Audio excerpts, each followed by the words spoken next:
Cari amici Trevignone, bentornati a Non è mai massa tardi per imparare il dialetto insieme. Siamo alla lettera F e che ha alcune curiosità nei vocabolari dell'Elio Fox, anche chiaramente sotto sta lettera. Scominciamo col fen, fieno, che è un proverbio, paia o fen ma che sa che sia sempre pien. E poi una poesia del Marco Pola in Maria Lumetta e altri peccati del 1965. La si intitola Sul car. Sentà sul car del fen che scorla e ziga, fra le rodane che si vede appena, col sole in faccia e l'aria ante la schiena, che mi sponza la pelle come un'ortiga. I boi legati al gioff con una cadena e tira senza far tanta fatica, e il fem sotto il linzol che si desliga e scolla come il car che la somena. E more il sol desfà come la sera, e sun terzier non gh'è che quattro strazze de nuvole che guarda sulla terra. L'aria la sa de menta e de boazze. Mi snaso e penso la messera con fil de fem tra i lavri e il core impazze. E detto questo qua, allora andiamo subito alla Fersina, torrente di Trento.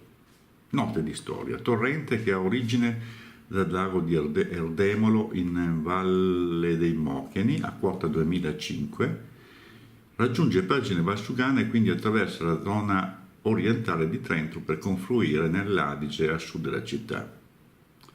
È sempre stato sostantivo femminile anche in italiano.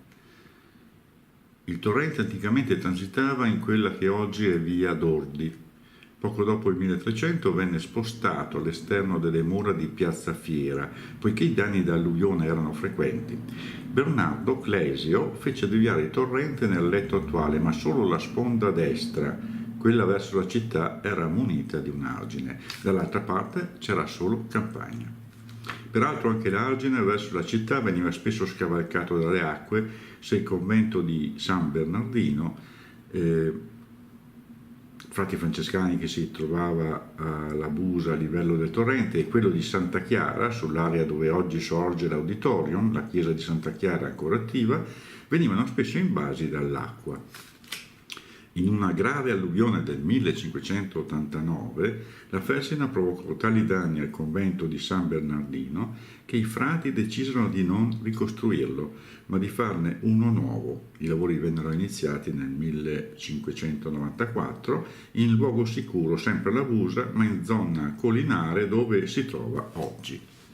Modo di dire, l'età anche la Fersina, cioè è una chiacchierone. E passiamo al filò. Filò, veglia invernale. Note di storia. Era propriamente l'incontro invernale di contadini nelle stalle a far due chiacchiere, una cantata e qualche lavoretto collettivo. Si raccontavano storie, si filava la lana, da qui l'origine del termine, e spesso si incontrava l'amore. Si svolgeva in stalla, perché era l'unico luogo caldo di tutta la casa. Si faceva d'inverno perché la campagna riposava e con essa anche il contadino. Questo termine, con poche varianti, è in uso in molti dialetti dell'Alta Italia. Il termine è stato usato anche da Nando Dala, che aveva fondato nel 1962 il Filò, gruppo di poeti itineranti che portavano il messaggio della poesia dialettale nelle nostre valli. Naturalmente i filò non ci sono più, ma il termine è rimasto nell'uso corrente per significare un incontro amichevole fra più persone. Letteratura, Vittorio Felini e il Filò, 1907, da Ariete Trentine. Sarà un'idea un po' stramba, non so cosa che sia, ma per i filodi ho tanta simpatia. Mi piacciono le casote lì in mezzo alla campagna, con tutte quelle stalle, con le bestie che mangiano.